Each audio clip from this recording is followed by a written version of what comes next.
நீதிமொழிகள் 16:7.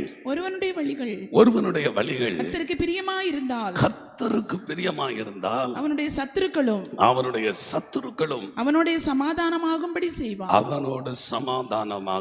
செய்வார். ஏன் நம்முடைய சரீரத்தில் சத்துருவாகிய வியாதி, சத்துருவாகிய மனக்குழப்பம், சத்துரு கொண்டு வருகிற எத்தனையோ விதவிதமான கஷ்ட நஷ்டங்கள், எதிர்ப்புகள், போராட்டங்கள், இழப்புகள், கவலைகள், கண்ணீர்கள், அதற்கு காரணம் என்ன? நம்முடைய வழிகள் கர்த்தருக்கு பிரியமாக இருக்கவில்லை. நம்முடைய வழிகளை கர்த்தருக்கு நேராக நம்ம செவ்வாய்ப்படுத்தினால் சத்துருக்கள் கூட செவ்வாயி நம்மிடத்துல சமாதானம் பண்ண வருவார்கள். அதைத்தான் இன்றைக்கு நீங்கள் ஆதியாகம புஸ்தகம் 21வது அதிகாரம் 22வது வசனத்திலிருந்து வாசிக்க கேட்டீங்க.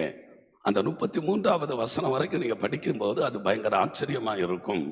இங்கே ஒரு அருமையான நிகழ்வை நீங்க எல்லாரும் வாசிக்க கேட்பீர்களா? அக்காலத்தில் அபிமெலேக்கும் அவன் சேனாபதியாகிய பிகோலும் ஆபிரகாமை நோக்கி நீ செய்கிற காரியங்கள் எல்லாவற்றிலும் தேவன் உன்னுடனே இருக்கிறார். சத்துரு இந்த அபிமெலேக்கும் பிகோல் என்கின்றதான சேனாதிபதியும் ஆன மட்டும் இந்த ஆபிரகாமுக்கு எதிராய் செயல்பட்டு பார்த்தாங்க. அவன் தோன்றுகிற துறவை எல்லாம் தூர்த்து போட்டு பார்த்தாங்க. அவனுடைய ஆசீர்வாதத்தை எல்லாம் முடக்கி போடலாம் என்று பார்த்தாங்க. ஆனா அவன் செய்கிறதெல்லாம் வாய்த்து கொண்டிருக்கிறது. அவனோடு கர்த்தர் இருக்கிறதை இவங்க கண்டு கொண்டாங்க. ஒரு மனிதன் உலக ரீதியாக வளருகிறான் என்றால் அந்த மனிதனை எளிதில் எதிரி வீழ்த்தி விடுவான். ஒரு மனிதன் ஆவிக்குரிய விதத்தில் வளருகிறான் என்றால், அவன் விசுவாசத்தில் வளர்கிறான் என்றால், உலகத்தில் இருக்கிற எந்த ஒரு சக்தியாலும் அவனை வீழ்த்த முடியாது. காரணம் என்ன? உங்கள் விசுவாசம் உலகத்தை ஜெயிக்கிற ஜெயம் என்று கர்த்தர் சொல்லி இருக்கிறார். நீங்க விசுவாசியா இருப்பீங்கன்னா இந்த உலகமே உங்களை எதிர்த்தாலும் உங்களை ஒன்றுமே செய்ய முடியாது. ஆகவே ஆண்டவருடைய பிள்ளைகளே, நீங்கள் ஜெயம் எடுப்பதற்கான காரியங்களை தான் இன்றைக்கு கர்த்தர் உங்களோடு பேச விரும்புகிறார். இப்படி ஆபிரகாமோடு கர்த்தர் இருக்கிறதை அந்த நாட்டு ராஜா அபிமெலேக்கு, அவனுடைய நாட்டினுடைய இராணுவ தளபதி, அவன் பார்க்கிறான், நம்ம என்னென்னமோ செய்து பார்த்தோம், எவ்வளவோ குடைச்சல் கொடுத்து பார்க்கிறோம், ஆனா இவன் நாளுக்கு நாள் வளர்ந்து கொண்டே இருக்கிறானே. ஆகவே ஒரு காரியம் செய்யலாம், அவனிடத்துல போய் இந்த ரகசியம் என்ன என்று கேட்கலாம். அவனிடத்துல போய் நம்ம பட்சமாய் பேசி நம்ம அவனிடத்துல சமாதானம் பண்ணுவோம். அவனிடத்துல சமாதானம் பண்ணாதது வரைக்கும் நமக்கு வாழ்வில்லை, நம்ம நாட்டுக்கு ஆசீர்வாதம் இல்லை என்கிறதை அவன் புரிந்து கொண்டான். என்ன செய்கிறான் பாருங்க. ஆகையால் நீ எனக்காவது என் குமாரனுக்காவது என் பேரனுக்காவது வஞ்சனை செய்யாமல் நான் உனக்கு செய்த தயவின்படியே நீ எனக்கும் நீ தங்கி இருக்கிற இந்த தேசத்திற்கும் தயவு செய்வேன் என்று இங்கே தேவன் பேரில், இந்த இடத்துல தெய்வத்துக்கு பேர்ல எனக்கு ஆணையிட்டு கொடு என்றான். எப்படி இருக்குது பாத்தீங்களா? ஆச்சரியமா இருக்கு இல்லையா? எனக்கு இந்த வேத பகுதியை பார்த்த உடனே ரொம்ப ஆச்சரியமா இருந்தது. யார் அவன்? அபிமெலேக்கு யாரு? ஒரு ராஜா. ஆபிரகாம் யாரு? ஒரு அடி நிலம் இல்லாம வந்தவன். ஆனா இப்பொழுது கர்த்தர் அவனை ஆசீர்வதித்து விட்டா. அவன் பார்க்கிறான், இவன் ஆசீர்வதிக்கப்பட்டு விட்டான், இவன் சந்ததிகளும் ஆசீர்வதிக்கப்படும். ஆண்டவர் இவனுக்கு வாக்கு பண்ணி இருக்கிறார், இவன் கர்த்தரோடு இருக்கிறார், கர்த்தர் இவனோடு இருக்கிறார். ஆகவே இவனை எதிர்க்க முடியாது. இந்த உலகத்துல பாருங்க, நம்மோடு இருக்கிற கர்த்தர் உலகத்தில் இருக்கிறவர், நம்மில் இருக்கிறவர் பெரியவர். அதனால்தான் இந்த உலகம் அனைத்தையும் மோசம் போக்குகிற சாத்தான் நமக்கு எதிராக மந்திரவாதங்கள் பண்ணி பார்க்கிறான், பில்லி சூனியங்கள் பண்ணி பார்க்கிறான், எதையோ பண்ணி பார்க்கிறான். எதுவுமே நமக்கு பலிக்கல. இப்ப அவன் பார்க்கிறான், இவங்களோட ஒன்றும் பண்ண முடியாது. காரணம், இவருக்குள்ளுக்குள்ள இருக்கிற தேவன் பெரியவர். உலகத்தில் இருக்கிறவன் நம்மில் இருக்கிறவர் பெரியவர். அத சத்துரு பார்க்கிறான். இவனிடத்துல சமாதானமா போனாதான் நம்ம உயிர் தப்ப முடியும் என்று அவனுடைய சேனாபதியோடு கூட வருகிறான். வந்து சமாதானம் பண்ணுங்க அப்படி என்று கேட்கிறான். அப்படி அவன் கேட்கறது பார்த்தீங்கன்னா ஆச்சரியமா இருக்கும். என்னோடையும் பண்ணணும், என் பிள்ளைகளோட பண்ணணும், என் பேராண்டியோடையும் பண்ணணும். ம். ஏன்னா அவனுக்கு பயம் வந்து விட்டது. இவங்க தான் நிரந்தரமா ஆள போறாங்க, இவங்க தான் நிச்சயமாக ஆசீர்வதிக்கப்பட போறாங்க. கர்த்தருக்கு பயப்படுகிறவர்களை 1000 தலைமுறை மட்டும் ஆசீர்வதிக்கிற தேவன் அவர். நாம் ஆராதிக்கிற தேவன் 5 10 தலைமுறைக்குரியவர் அல்ல, 1000 தலைமுறை மட்டும் நமக்கு இரக்கம் செய்கிறவே. அவரை நீங்க நம்பி ஆராதிப்பது உண்மையானால் ஆபிரகாம் விசுவாசித்தது போல விசுவாசியுங்கள், ஆண்டவர் உங்களோட இருப்பார். அவன் வந்து கேட்கிறான், எப்படியாவது நீங்க வந்து ஒப்பந்தம் பண்ணணும். உடனே என்ன செய்தார் ஆபிரகாம்? சரிப்பா, ஆணையிட்டு தர்றேன். ஏன் அவன் ஆணையிட்டான் என்றால், எதுக்குடா எங்களுக்கு வம்பு, நீ நல்லா இருந்தா உன்னை தெய்வம் நடத்துவாரு, என்னோட கர்த்தர் இருக்கிறாரு, எனக்கு என்ன குறைவு, உனக்கு நான் கையெழுத்து போடணுமா போட்டு தர்றேன், உனக்கு ஆணையிடணுமா ஆணையிட்டு தர்றேன். அது மட்டுமில்ல அவன் கேட்கிறான், ஏன் தேசத்துக்காக நீ ஜெபம் பண்ணணும். ஹல்லேலூயா. அவனுக்கு தெரியுது, இவன் தேசத்துக்காக ஆபிரகாம் செபித்தால் நிச்சயமாய் அந்த தேசம் ஆசீர்வதிக்கப்படும். நான் விசுவாசிக்கிறேன். இன்றைக்கு இந்த உலகம் அனைத்திலும், இந்த உலகம் இன்றைக்கு நிலை நிற்கிறது என்றால் ஆண்டவர் ஆபிரகாமோடு சொன்னார், 10 நீதிமான் இருந்தா நான் பட்டணத்தை அழிக்க மாட்டேன், 10 பேர் இருந்தா போதும்.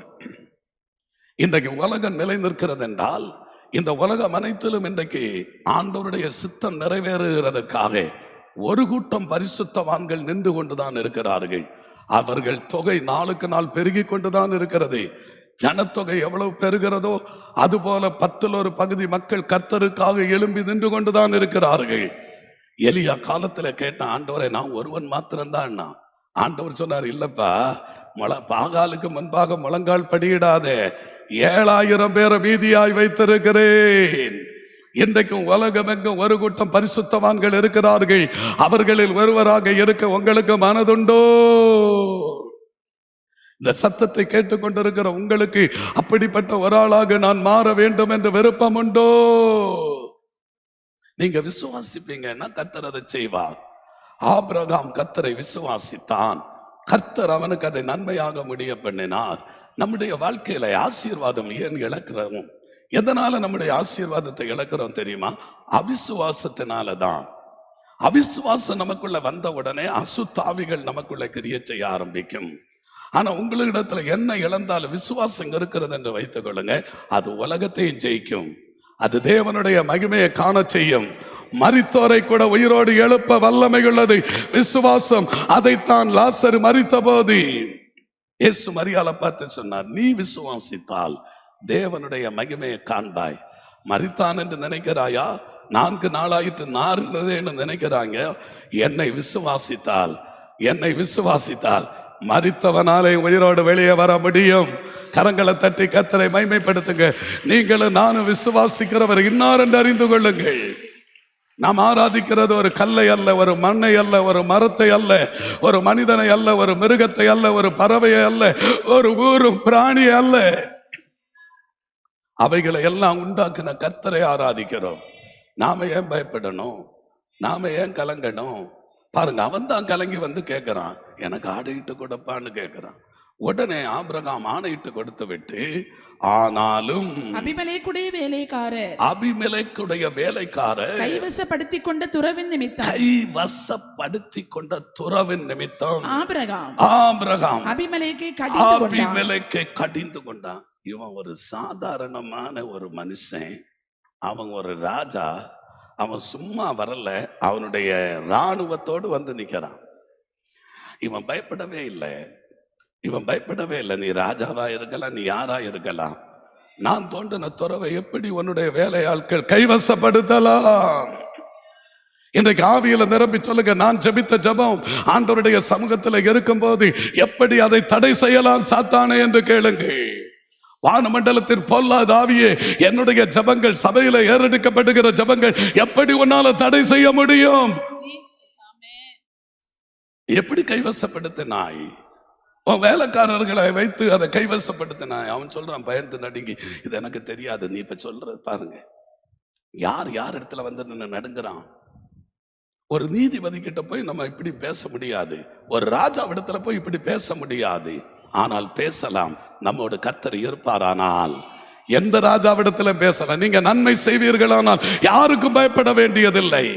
மேலான அதிகாரம் கர்த்தருக்கு தான் இருக்கிறது. இந்த உலகத்தில் உள்ள யாருக்கும் அந்த மேலான அதிகாரம் இல்லை. அவங்களுடைய அதிகாரம் பூமிக்குரிய அதிகாரம். பூமிக்குரிய காரியங்களை செய்யுங்க, நாங்க செய்யறோம். இப்படி வாகனத்தை ஓட்டு, அப்படி நீ நட, ஓட்டுக்கு இப்படி போடு, இப்படி ரேஷன் கடைக்கு அடையாள அட்டவை ஏதோ ஒண்ணு சொல்றாங்க.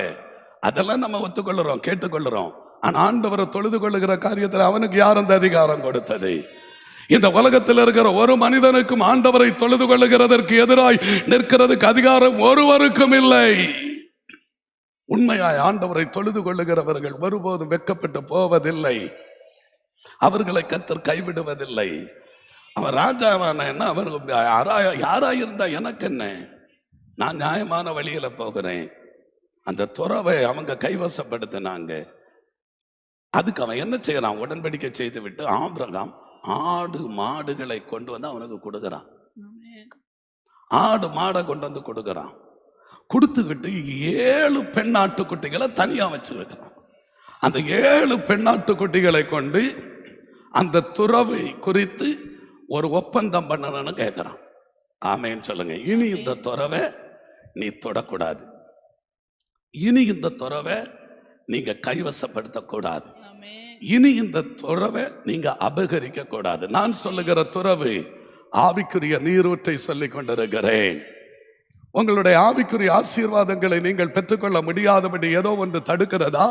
இன்றைக்கு நான் சொல்லுகிறேன், 7 உபதேசங்கள் இயேசு சொன்னார். 7 ஆட்டுக்குட்டிகள், 7 உபதேசங்கள் ஆண்டவர் சொன்னார். அந்த உபதேசங்களுக்கு நான் உட்படுவேன் என்று சொல்லி பாருங்கள், உங்களை ஒருவரும் தொட முடியாது. அதுதான் இயேசு போதித்தார். மனம் திரும்புங்கள், பரலோக ராஜ்யம் சமீபித்திருக்கிறது. நீங்கள் போய்கொண்டிருக்கிற இந்த பாதை சரியில்லை. நீங்க இப்ப நடந்து போய்கொண்டிருக்கிற இந்த பாதை உங்களுக்கு ஞானமானது அல்ல. இப்பொழுது உங்களுடைய நினைவு சரியல்ல, உங்களுடைய செயல் சரியல்ல. Turn back. திரும்பி வாருங்கள், மனம் திரும்புங்கள். அதோடு நிறுத்தி விடாதிருங்கள். மனம் திரும்புதலுக்கு ஏற்ற கனி கொடுங்க. மனம் திரும்புதல் வந்தாலே கனிகள் ஆரம்பித்து விடும். மரம் இல்லை என்றால் கனி இல்லை. கனி வர வேண்டுமானால் மரம் வேண்டும். மரம் யாருக்கு இருக்கும்? வரம். வரம் இருந்தால் கனி இருக்கும். வரத்தை நீங்கள் பெற்றுக்கொண்டிருப்பீர்களே, ஆனால் கனி இருக்கும். ஆனால் வெறும் வரத்தை வைத்துக்கொண்டு கனி கொடுக்காமல் இருந்தால் கர்த்தர் சபித்து விடுவார். இன்றைக்கு அநேகருடைய வாழ்க்கை அதுதான். வரம் இருக்கும், பேய்களை துரத்துவாங்க, ஆவிகளை பகுத்தறிவாங்க, எல்லாம் செய்வாங்க, தீர்க்க தரிசனம் உரைப்பாங்க, ஆனா கனி இல்லையே. ஆண்டவர் கர்த்தர் கண்ணீரோடு நிற்கிறார். வரத்தை மரமாக வைத்துக் கொள்ளுங்கள். அதை ஒரு வலக்கரமாக வேண்டும் என்றால் வைத்துக் கொள்ளுங்கள். ஏன்னா வரம் இருந்தால் தான் அநேகர் ரட்சிக்கப்படுவார்கள், உண்மைதான். ஆனால் இடது கையும் வேண்டும், கனி வெளிப்பட வேண்டும். 2 கண்கள் நமக்கு எப்படி அவசியமோ, நமக்கு 2 காதுகள் எப்படி அவசியமோ, அப்படியே வரமும் கனியும் நமக்குள்ளே செயல்பட வேண்டும். அது ஒருங்கிணைந்து செயல்பட வேண்டும். அவர்களுக்குள்ளே ஜெயம் வரும். ஆகவே மனம் திரும்புதலுக்கு ஏற்ற கனி கொடுங்கள். ஆண்டவர் பசியை எடுத்த போது வந்து பார்த்தால் அந்த மரத்துல கனி ஏதும் இல்லை, இலைகள் மட்டும் நிக்குது. பார்க்கிறதுக்கு ரொம்ப வெளியில ரொம்ப அலங்காரமா இருக்கு. மீசை எடுத்து இருக்குது, கமலை கலத்தி இருக்குது, வெள்ளசாரி உடுக்குது, ஜிப்பா போடுது, பைபிளை எடுக்குது, ஆனா உள்ளத்துக்குள்ள கனி இல்லை. இன்றைக்கு ஆண்டவரிடத்துல திரும்புங்கள். ஆண்டவரை, என்னுடைய வாழ்க்கையில கனி இருக்கிறதா? ஆவிக்குரிய கனிகள் 9 எனக்குள்ள இருக்கிறதா? வரங்கள் எனக்குள்ள கிரிய செய்கிறதா? 9 இருந்தா போதாது, 12 வேணும்.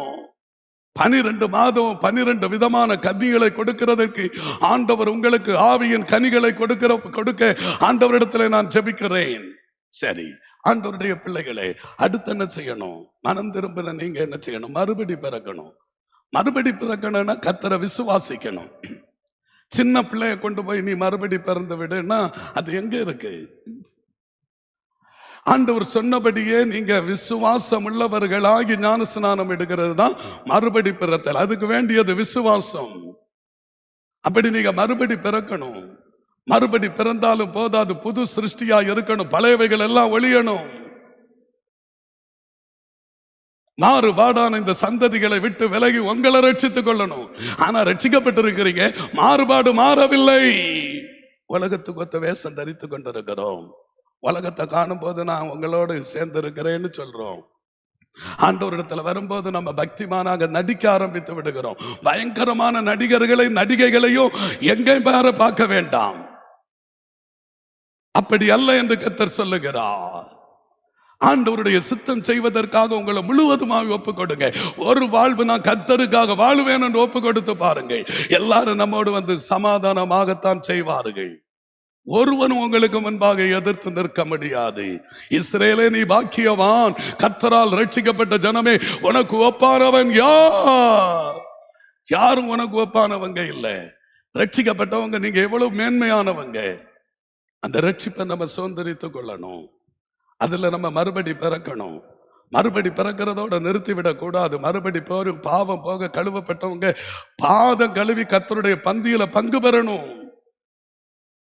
அதைத்தான் ஆண்டவர் ஏசாயாவை கொண்டு அழகாக உங்களுக்கு சொல்லிக் கொடுக்கிறார். 55வது அதிகாரம் அதனுடைய 1, 2 ஆகிய வசனங்களை ஆண்டவர் சொல்லுகிறார். ஓ தாகமாக இருக்கிறவர்களே, நீங்கள் எல்லாரும் தண்ணீர்கள் அண்டைக்கு வாருங்கள். எல்லாரும் வாங்க, எல்லாரும் வாங்க, எல்லாரும் ரட்சிக்கப்படுங்க, எல்லாரும் பரிசுத்த ஆவியை பெற்றுக் கொள்ளுங்க.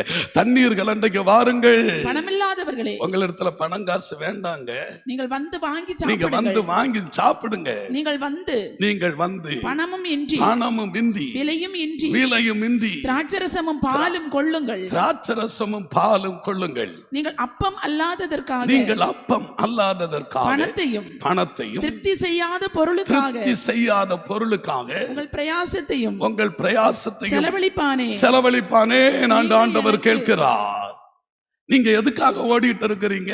6 நாளும் பிரயாசப்படுங்க, பிரச்சனை இல்லை. 7வது நாள் அல்லது வாரத்தின் முதல் நாள் சீசர்கள் அப்பம் பிக்க கூடி வந்தாங்களே, நீங்க எங்க ஓடிக்கொண்டிருக்கிறீங்க? எதுக்கு காலை 5 மணிக்கு ஆராதனைக்கு வரீங்க? முடிச்சது தான் தோன்றித்தனமா போகிறதுக்கா? அல்ல என்று கர்த்தர் சொல்லுகிறார். 2வது ஆராதனைக்கு எதுக்கு வரீங்க? முடிச்ச உடனே வீட்டுல போய் நல்லா சாப்பிட்டுட்டு அப்படி ஒரு ரெஸ்ட் எடுக்கலாங்கிறதுக்கா? கர்த்தர் கணக்கு கேட்பார். ஒரு ஆஸ்பத்திரிக்கு போனீங்களா? சுவிசேஷம் சொன்னீங்களா? ஒரு கிராமத்துக்கு போனீங்க, துண்டு பிரதி கொடுத்தீங்களா? அல்லது ஒரு கூட்டத்துக்கு போனீங்களா? 10 பேரை கூட்டு வச்சு ஜெபம் பண்ணினீங்களா? ஒரு ஆற்றுநருக போனீங்களா? அல்லது ஒரு வனாந்திரத்துல போனீங்களா? அல்லது ஒரு மலையருக போய் நின்று கண்ணீரோடு ஜெபிக்கிறீங்களா? பரவாயில்ல. ஆனா சிலர் வேணும் கர்த்தருடைய பந்தியில போக கூடாதுன்னு அதை செய்வார்கள். அதுதான் தவறு. மற்ற நாள்ல ஒரு நாள் நீ எதுக்கும் போகலாம். கர்த்தர் உனக்கு அதுக்கு வாய்ப்பு தருவார். அப்பம் அல்லாததற்காக பணத்தை செலவழிக்கிறீர்கள். திருப்தி செய்யாத பொருளுக்காக உங்களுடைய பிரயாசத்தை விட்டு கொடுக்கிறது என்னன்னு கர்த்தர் கேட்கிறார். அதனால உங்களுக்கு என்ன பயன்? உங்க ஆத்மாவுக்கான போஜனத்தை நீங்க தூக்கி வீசி விட்டு நீங்க ஏனோ தானோ என்று போய் கொண்டிருக்கிறீங்க. வேதனையோடு சொல்லுகிறேன், ஒரு திருச்சபையை குறித்து எனக்கு நன்றாக தெரியும். அந்த திருச்சபையில என்ன நடந்தாலும் கர்த்தருடைய பந்தி கொடுப்பாங்க. ஒரு சின்ன கூட்டம் கூடனாலும் அவங்க சொல்லுவாங்க, கூடி வரும்போதெல்லாம் என்னை நினைவு வருங்க. அந்த இடத்துல ஒரு டெட் பாடியை கொண்டு வைத்து அந்த சர்ச்சுக்குள்ள ஜெபம் பண்ணினாலும் முடிச்ச உடனே அந்த டெட் பாடி முடிச்சு அங்கதான் இருக்கும். அந்த நேரத்துல எல்லாருக்கும் அப்பத்தை கொடுக்கறாங்க. ஆச்சரியப்பட்டேன். சட்டப்படி கூடி வரும்போது ஆண்டவருடைய பந்தியில பங்கு பெறினால் கோடி நன்மை. அவர்கள் அறியாமையினாலே அப்படி செய்கிறார்கள், பயனற்று போகிறார்கள். ஆனால் நீங்கள் அறிந்து இருக்கிறீர்கள், இதுதான் சத்தியம் என்று உங்களுக்கு நன்றாக தெரியும். நீங்க மனம் திரும்பி இருக்கிறீங்க, மறுபடி பிறந்திருக்கிறீங்க, ஞானஸ்நானம் என்றதை பெற்றிருக்கிறீங்க. பாதம் கழுவ வேண்டியது முழுகினவன் தான் கழுவனன்னு உங்களுக்கு தெரியும். பாதம் கழுவினா தான் பங்கு கிடைக்கும் எல்லாம் தெரியும். ஆண்டவருடைய சரீரத்தை ரத்தத்தை புசிக்கிறவனுக்கு தான் நித்திய ஜீவன் என்று உங்களுக்கு தெரியும். அவனிலே தான் கர்த்தர் நிலைத்திருப்பார் என்று தெரியும். தெரிந்தும் அதன்படி செய்யாமல் இருக்கிறீர்கள். அவங்க அறியாமையினால செய்துட்டு இருக்கிறாங்க, பயன் இல்லாம போகுது. அப்ப நீங்க அறிந்திருக்கிறீங்க, ஆனா நீங்க அதை செய்யாம இருக்கிறீங்க. எவ்வளவு வேதனைப்படுகிறார் கர்த்தர், எவ்வளவு துக்கப்படுகிறார் உங்களை கொண்டு. துணிகரமாய் நிற்கிறீங்க. அப்படி இருக்காதீங்க. இங்கே ஆபிரகாம் அந்த 7 பெண் ஆட்டுக்குட்டிகளை கொண்டு வந்து பரிசுத்தவான்களோட ஒரு நல்ல ஐக்கியம், பரிசுத்த ஆவியை காத்திருந்து பெற்றுக்கொள்ளணும். இந்த 7 காரியத்தையும் அந்த ஒரு துறவுக்காக அவன் செய்கிறான். ஆண்டவர் நமக்கு ஒரு துறவை தர விரும்புகிறார். ஏன் இவ்வளவு ஆடு மாடுகளை கொடுத்து இவ்வளவு அவனிடத்துல போய் அந்த ராஜா அவரிடத்துல கேட்கலாம், எனக்கு இந்த நாடை தார, நான் இந்த நாட்டுக்காக ஜெபிக்கிறேன். நம்ம என்ன கேட்போம், எனக்கு இந்த ராஜ்யத்துல ஒரு பதவி தாரும். ராஜாவே, அவன் பிகேல் சேனாதிபதியா இருக்கிறான், நான் முதல் பிரதம மந்திரியா இருக்கிறதுக்கு எனக்கு ஒரு இடம் தாரும், அசிஸ்டன்ட் ராஜாவாக மாற எனக்கு தாரும். அவன் கேட்கல, எனக்கு தேவை துறவு. ஏன் இந்த துறவை கேட்டான்? அதுதான் எனக்கு ஆச்சரியமா இருந்தது. நான் இதை திரும்ப திரும்ப கேட்டேன், ஆண்டவரை இவ்வளவு செலவு பண்ணி ராஜாவிடத்துல வாக்குவாதம் பண்ணி எனக்கு அந்த துறவு வேண்டும் என்று கேட்கிறான். பிற்பாடுதான் நான் வேதத்தில் ஆராய்ந்து பார்க்கும்போது அந்த துறவினால எவ்வளவு பெரிய ஆசீர்வாதம் இருக்கிறது. ஆண்டவருடைய பிள்ளைகளை, உங்களுடைய ஆவிக்குரிய ஜீவியம் அடைபட்டு போய்விடக் கூடாது. உங்களுடைய ஆவிக்குரிய ஊற்று தடைபட்டு விடக்கூடாது. ஏன் இந்த காரியத்தை இந்த இடத்துல அவர் சொன்னார் என்றால், இயேசு கிறிஸ்து ஒரு பிரசங்கத்தை பண்ணுவார். அந்த பிரசங்கத்தை நான் உங்களுக்கு சொல்லிக் கொடுக்கிறேன் பாருங்க. யோவான் சுவிசேஷம் 7வது அதிகாரம் அதனுடைய 37, 38 ஆகிய 2 வசனங்களை ஒழுங்கா வாசித்து. கடைசி நாளாகிய பிரதான பண்டிகையின் கடைசி நாளாகிய பிரதான நாளிலே இயேசு நின்று சத்தமிட்டு ஒருவன் தாகமாயிருந்தான் என்னிடத்தில் வந்து பானம் பண்ண கடவன் வேத வாக்கியம் சொல்லுகிறபடி என்னிடத்தில் விசுவாசமாயிருக்கிறவன் எவனோ அவன் உள்ளத்திலிருந்து ஜீவ தண்ணீருள்ள நதிகள் ஓடும். பண்டிகையினுடைய பிரதான நாள். அப்ப பிரதானமான காரியத்தை சொல்லணும். அப்ப ஆண்டவர் சொல்லுகிறார், என்னை விசுவாசிக்கிறவனுடைய உள்ளத்திலிருந்து ஜீவ தண்ணீருள்ள நதிகள் ஓடும். நீ உண்மையா விசுவாசிக்கிறாயா? உன்னிடத்திலிருந்து ஜீவ தண்ணீருள்ள நதி ஓடும். ஆபிரகாம் கர்த்தரை விசுவாசித்தான். அவன் தோண்டின துறவில் எல்லாம் தண்ணீர் தான். அவன் போகிற இடங்களில் எல்லாம் ஆசீர்வாதங்கள் தான். அவன் எங்கெல்லாம் காலடி வைக்கிறானோ அங்கே அவருக்காக, கர்த்தருக்காக பலிபீடத்தை கட்டி கர்த்தரை தொழுது கொள்ளுகிறான். எதனால் அவன் ஆசீர்வதிக்கப்பட்டான்? அவனுக்கு தெரியும், நான் ஒண்ணும் இல்லாம இந்த பூமியில வந்தேன். யோபு சொன்னது போல நிர்வாணியாய் வந்தேன். இங்க இருந்து நிர்வாணியா தான் போவேன். ஆனா எவ்வளவு சொத்து சேர்த்தாலும் ஒரு இடத்தை கர்த்தருடைய ஆலயத்துக்கு கொடுப்போம், அல்லது இதுல இருந்து ஒரு பகுதியை விட்டு ஊழியத்துக்கு கொடுப்போம், அல்லது ஒரு சபையை கட்டுவோம் என்கிற எண்ணம் இல்லாமல் இருக்கிறோம். நான் உங்களுக்கு சொல்லட்டுமா, நான் சவுதியிலிருந்து வந்த உடனே எங்க அப்பா என்கிட்ட கேட்டார், உனக்கு எந்த இடம் வேணும்னு சொல்லி. நான் சொன்னேன், ஹோம் மிஷனரி சர்வீஸ் ஒன்று இருக்கு, முதல்ல எனக்கு சொத்து தர்றதை விட அந்த இடத்துக்கு, அந்த மிஷனரிக்கு ஒரு சபை கட்டுறதுக்கு இடத்தை எழுதி கொடுங்க என்ன. அவர் மேலும் கீழும் பார்த்தார், அதை முதல்ல செய்யுங்க என்ன. அதை எழுதி கொடுத்தார்.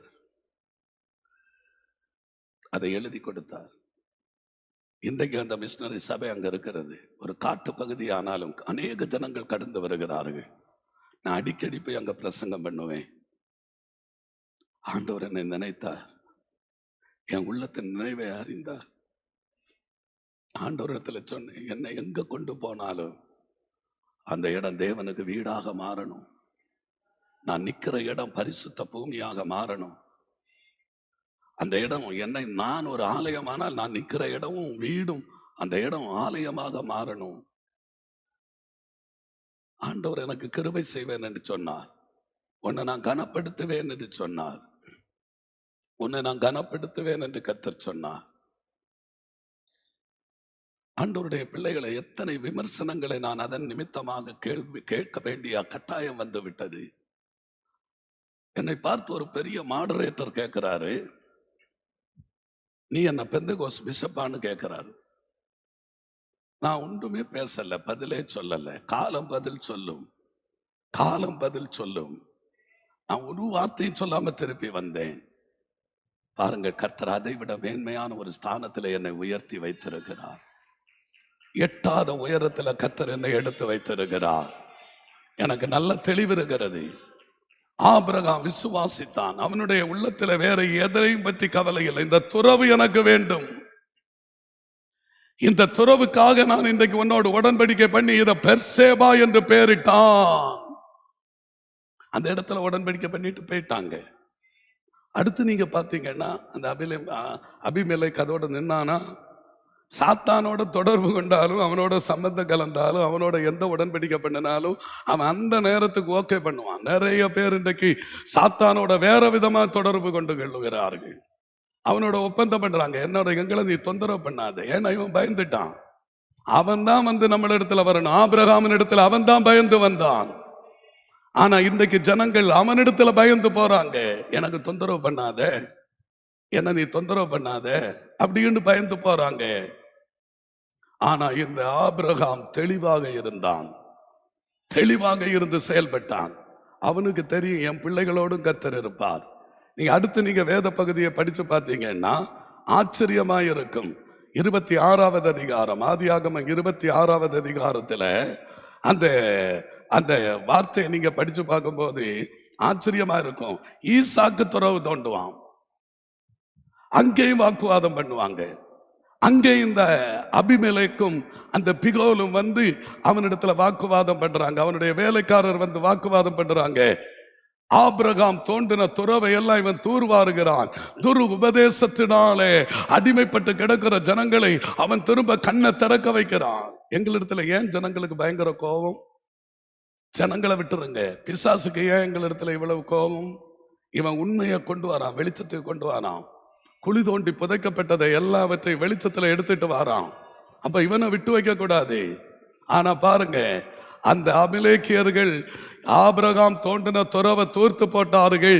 ஆனால் இந்த ஈசாக்கு அதை தூர்வாரி கொண்டிருந்தான். அதோடு நிறுத்தவில்லை. துரு உபதேசங்களை மட்டும் பிரசங்கித்துட்டு விடுகிறதல்ல, புதிய துறவுகளை தோண்டினான். ஏசேக்கு அங்கே எதிர்ப்பு வந்தது, அதுக்கு ஏசேக்கு என்று பெயரிட்டான். அடுத்து தோண்டினான், அங்கேயும் எதிர்ப்பு வந்தது, சித்தனான்னு விட்டுட்டான். திரும்ப தோன்றான், அடுத்து எதிர்ப்பே வரவில்லை. கரங்களை தட்டி கர்த்தரை மகிமைப்படுத்துங்க. ஆண்டவருடைய பிள்ளைகளை நீங்க சோர்ந்து போக கூடாது, நீங்க இன்னும் வல்லமையா எழும்பணும். ஆபிரகாம் துறவை விட்டு கொடுக்கல, ஆட்டுக்குட்டியானவரை மையமாக வைத்து அதை உடன்படிக்கை பண்ணி வாங்கி கொண்டான். ஈசாக்கும் துறவை விட்டு கொடுக்கல. தேவ பிள்ளைகளே, அவன் என்ன கேட்டான் பாருங்க, நான் எனக்கும் என் பிள்ளைகளுக்கும் என் பேரனுக்கும் நீங்க தொந்தரவு பண்ணக்கூடாது. அடுத்த மகனிடத்துல யார் வந்து தொந்தரவு பண்றான்? அதே ஆளுதான் வந்து தொந்தரவு பண்றான், அதே பிகேல் தான் வந்து தொந்தரவு பண்றான். இதுதான் சாத்தான். நம்ம இடத்துல சொன்னால் அவன் அடுத்த நேரம் வருவான். நம்ம இடத்துல சொல்லுவான், இப்ப அவன் வீட்டை விட்டு போயிட்டேன், இனி நான் தொந்தரவே பண்ண மாட்டேன். பிசாசனுடைய கிரியை அழிந்து அவனை சங்கிலியில கட்டி பாதாளத்துல தள்ளுகிறது வரைக்கும் அவன் வாலாட்டி கொண்டுதான் இருப்பான். ஆனால் நீங்களும் நானும் அவனுடைய தலையை நசுக்கி ஜெயித்த கர்த்தராலே அனு தினமும் ஜெபித்து ஜெயம் எடுத்து கொண்டிருக்க வேண்டும். அதுதான் ஆண்டவருடைய பிள்ளைக்கு தேவன் கொடுத்திருக்கிற ஆசீர்வாதம். கொஞ்ச நேரம் வந்து பார்ப்பான், இந்த 2 இடத்துல தோண்டினதும் பிரச்சனையா? ஈசாக்கு கட்சிக்காரன், நான் விதைத்தா 100 மடங்கு அறுவடை வரும். ஆமேன்னு சொல்லுங்க. எனக்கு நல்ல தெளிவு இருக்கிறது, நல்ல நிச்சயமாகத்தான் ஓடுறேன். நான் புத்தியுள்ள சிற்பாசாரிய போல அஸ்திபாரமாகிய கிறிஸ்துவின் மேல அஸ்திபாரம் பட்டிருக்கிறேன் என்ற ஒரு தெளிவை எனக்கு தந்திருக்கிறார். அந்த கிருபையை கர்த்தர் எனக்கு தந்திருக்கிறார். மகிமை கர்த்தருக்கே உரியதாகட்டும். ஹல்லேலூயா. நீங்க பாருங்க, அடுத்து நீங்க பாத்தீங்கன்னா இவன் பேரனுக்கு கேட்கிறான். அங்க ஒரு பெரிய ஆள் இருக்கிறான், யாக்கோபு. ஆபிரகாமனுடைய பேரனுக்கு பிரச்சனை பண்ணுறதுக்கு லாபானை எழுப்பி விடுறான். அவன் பின்தொடர்ந்து வாரான். பின்தொடர்ந்து வந்து கடைசியில் அவங்களும் ஒப்பந்தம் பண்ணிட்டு போறாங்க. நான் ஒன்று சொல்லட்டுமா, நீங்க கர்த்தரோடு இருந்தால் உங்க தலைமுறை அசைக்கவே முடியாது. உங்க தலைமுறை உங்களை விட தலைத்திருக்கும். நீங்க கர்த்தருக்கு பிரியமானதை செய்தார், உலகமே உங்களுக்கு எதிராக எழும்பினாலும் உங்க தலைமுறையை தொட முடியாது. கையை தட்டி கர்த்தரை மகிமைப்படுத்தி அதை வெறுமையாக பெற்றுக்கொள்ளுங்க. ஏதோ சும்மா கல்ல போல இருக்கிறதுக்கு இந்த சபைக்கு வர வேண்டாம். செயற் காலியானாலும் பாய் மீதியானாலும் பரவாயில்லை, வருகிறவங்க பரலோகத்துக்கு போய் ஆகணும். அந்த லாபான் கூட வந்து நீங்க பாத்தீங்கன்னா யாக்கோபோட ஒப்பந்தம் பண்றது ஆதியாகமம் 31வது அதிகாரத்துல 51 53 வரை பார்க்கும்போது உனக்கு எனக்கு இனி பிரச்சனையே இருக்கக்கூடாதுன்னு ஒப்பந்தம் பண்ணிட்டு போறான். நம்முடைய வழிகள் கர்த்தருக்கு பிரியமாயிருந்தால் நமக்கு எதிரியானவர்கள் வந்து ஒப்பந்தம் பண்ணுவார்கள். ஆபிரகாமோடு ஒப்பந்தம் பண்ணினார்கள், ஈசாக்கோடு ஒப்பந்தம் பண்ணினார்கள், யாக்கோபோடு ஒப்பந்தம் பண்ணினார்கள், யாக்கோபுடைய வம்சத்திலே வந்த யூதாவோடு ஒப்பந்தம் பண்ணினார்கள், யூதாவின் வம்சத்திலே வந்த தாவீதோடு ஒப்பந்தம் பண்ணினார்கள். ஆண்டவராகிய இயேசு கிறிஸ்து இப்பொழுது நம்மோடு ஒரு ஒப்பந்தம் பண்ணுகிறார். ஹல்லேலூயா.